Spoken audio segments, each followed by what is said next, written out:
Hi guys, we're live. Awesome. Okay. So, hello everyone. As the host mentioned, I just made some banana fritters. Here in Fiji, this type of banana isn't very common, and I managed to get it from the Sunday markets that only happens once a month. And so we've been enjoying a banana fritter.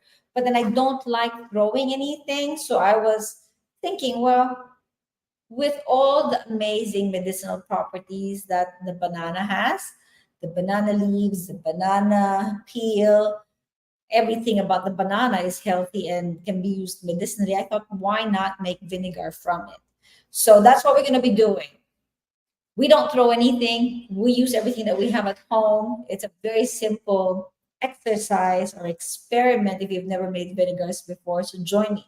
Before I go any further, let me just make sure that I have volume. Everyone hears me. Let me just check that. Yep, volume is there. I am just gonna adjust that one. Done. Change. Awesome. Okay, cool. I think we are all good. I do have, I don't. Let me just fix the chat button. There you go. Chat's on. So wherever you're joining me from, wherever you're watching from, say hello, type where you're joining from. I will try and respond to questions later on. We are live on 8 platforms right now. So let's get it going. So again, as I said, one of the things that I hate the most is throwing away things that I know is actually good for you. Now, a lot of people know that the banana is quite healthy. We eat it for a lot of different reasons. One is because of the potassium content of banana, the nutrients it has, the sweetness, the flavor. We also use it when we have a really bad gut or we're constipated. So those, depending on the type of banana, some types of banana allow you to get rid of constipation, induces bowel movement. Some types actually stop a bowel movement from happening and induces the, how do you call it? The stopping. I would just say the stopping um, of your diarrhea. Now, if you have diarrhea because of a toxic substance that you've eaten, your body will eliminate it. And the thing that I love about using food for medicine is it will not stop you from eliminating something that's harmful for your body. So it will actually allow your body to just keep flushing until the toxin's gone and then it stops it, right? When you take medicines, it just stops it. So you keep in your system whatever it is that your body's trying to eliminate, which is not good. Okay? All right. So we are going to, if you've never seen how I make my vinegars, do join my coaching group, Michelle Jones Coaching. It is a free group here on Facebook. It's a private group though. So when you jump in, say where you saw me. You can say, oh, it was when you showed the banana vinegar making, and just say what platform. As I said, we are live on 8 platforms. So what do? I usually use a 1 liter jar. Now, I don't like using those big containers until I know what the flavor is of the vinegar that I'm making, until I know for a fact that we will love it. Okay? If you've never tried banana vinegar before, if you've never seen banana vinegar before, then don't make a big jug. Banana vinegar is really good for salad dressings. It's a great dessert. So I'm going to share some recipes as well if you go into my Michelle Jones coaching group. And it's a great medicinal drink. Okay. So as vinegar, the vinegar that's created has its own set of probiotics in it. It's got its own set of bacteria in it, enzymes that help you break down food when you take it before meals. It also gives you a lot of medicinal benefits. It helps with your digestive system. It helps regulate your blood sugar and blood pressure. It is an amazing substance as well for the skin. So if you use it as like a toner or an antiseptic when you got skin rashes and skin conditions. There's a lot more benefits that the banana gives. So the combination of the banana and the vinegar actually is magnified when you make a banana vinegar. Okay, so we're gonna go ahead. I've washed the skin of my banana, depending on where you buy your bananas or if you've harvested it. Banana can be quite sticky because of the way it grows on the tree and obviously the animals as well that come to it. So make sure you wash the skin well before you peel your banana. If you've forgotten to do that, which I did, then just wash the outer part. You don't need to wash the inside. You want to keep the inside because all of that is going to be food for our bacteria. Okay. Now I still have two more of my beautiful, we call it taba. I don't know, or sugar banana is what it's called. I still have two of those. So when I finish that tomorrow, I'm going to add it to this solution. Usually when I make vinegar, I have enough for half a bottle or three-quarters of a bottle. So I don't know how much we'll be making. And depending on what we end up with, will dictate how much I'm going to try and add tomorrow. Okay. So we usually have bananas. Oh, and I'm not going to use a knife. I'm just going to use scissors. It makes it so much easier. And you just want to cut it in smaller pieces, just so that it's easier for you to stir it in the first few days. I'm not gonna put a vinegar starter with this one. I'm not gonna put it's called a vinegar mother. I'm not gonna use any of those because I want you guys to see just how simple it is to actually make your vinegars from scratch. I was looking online and I found this website that actually sells banana cider vinegar. And they sell their banana cider for $70. This is just scrap that I'm going to be, I was going to throw out. And I thought, you know what? I don't want to throw out anything. I want to use it. So I saved the environment from the waste because obviously it's still waste before it all disintegrates and gets used into the soil. It still invites flies and what have you. So I've saved that. I'm going to use it for this. When you use pieces instead of juice, when you use like banana pieces, the skin, the fruit as a whole, that's banana vinegar. Banana cider vinegar is when you turn it into juice. I haven't gotten my juicer just yet. So it's just banana vinegar. The benefits are the same. There's no difference. It's just, in terms of the structure. So you start off with the juice instead of the whole fruit. Again, in this case, I ate the fruit. I just put the skin in. So if you're watching, jump in and say where you're joining us from and say hello. So if you look at that, that is not quite half a container, right? Almost. But as I mentioned, I am going to make sure that I have enough space to add the skin of the two others that I'm going to be eating tomorrow. Well, my husband and I. All right. So with this, I am going to add a quarter cup of sugar. Now, if you're diabetic, you're sensitive to sugar, you're health buff, and you're thinking, oh my God, I don't want to have sugar, you need sugar to be able to allow the bacteria to actually have food.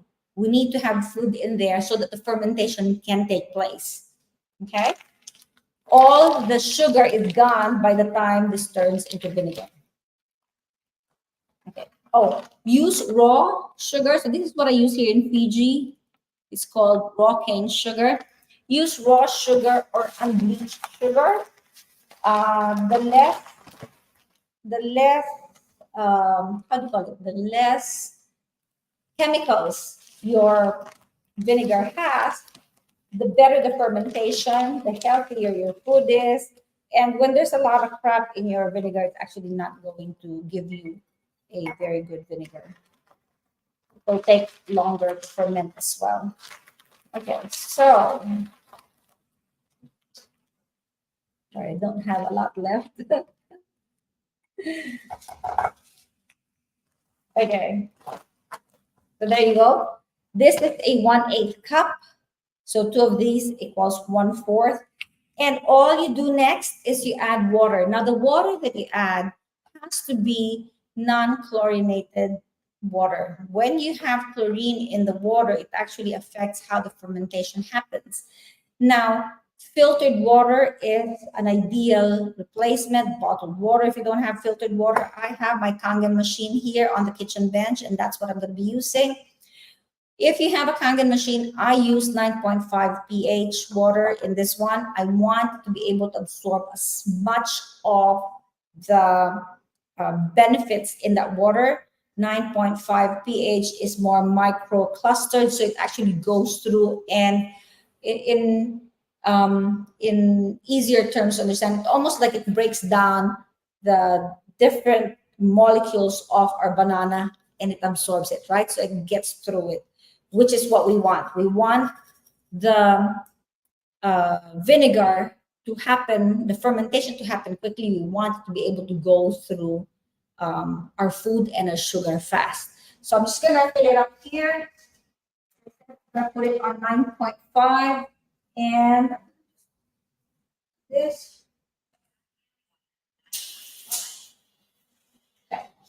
So if you guys don't know the benefits of the Kangen machine, it's an amazing machine to have in your home. It filters and then it ionizes your water. You're not drinking tap, which is filled with all sorts of crap, and you're also not drinking just acidic water. Okay, so I am gonna just do it 3/4 full for now.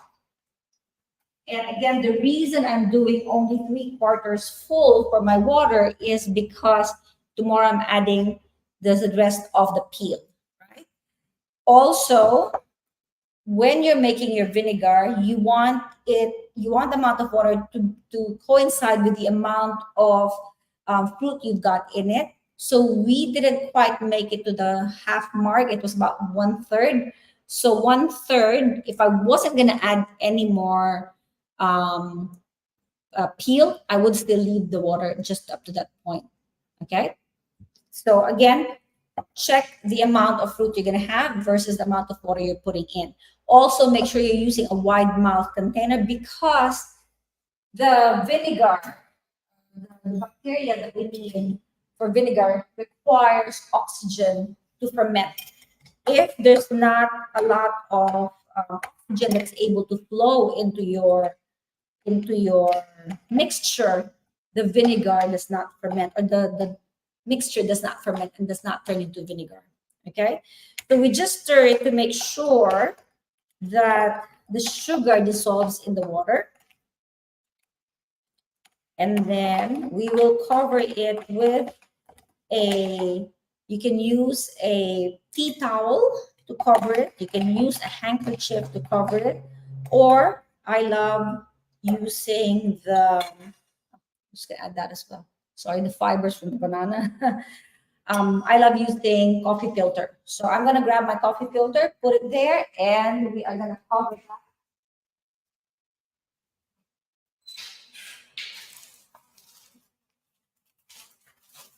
So in Australia, we're able to get the unbleached coffee filter. Here, I can only buy this coffee filter. So ideally, unbleached is better. It's not gonna touch the vinegar solution anyway, so I don't mind using that. Put a rubber band on top of it, and we are done. You basically can leave this on a kitchen bench, or you can put it inside a cupboard if you want your kitchen bench to be nice and clear. But the thing to remember is we need to stir this twice a day for the next week until we start seeing the mother form, and then we leave it. Okay, as soon as a mother or a film forms on top, you leave it. And then we'll see how quickly it will actually turn into vinegar. If you want the updates of what happens, join us in the Michelle Jones coaching group. I'm going to share the link below. And you'll be able to see as well all the other vinegars that I've prepared. Let me share with you one. This is my mango vinegar that I created. It says here the 5th of February. So I am just waiting for the rest of my mango to actually show that it's ready for me to um, filter out. There is a mother that's formed on top, and let me share that with you for those of you that have not seen it. Oops, there. That white film on top, it's quite a beautiful size, is the mother of my mango. So again, if you want to see how I did this, I also made pineapple vinegar and apple vinegar. I've gone vinegar crazy. Join us in the Michelle Jones coaching group. Okay. So meantime, this is our banana vinegar. When you make your banana vinegar, write down what it is and write down the date. The date's really important so you can actually track how long it takes in your environment for your vinegar to start creating it, the mother, and when it's time to actually strain it out.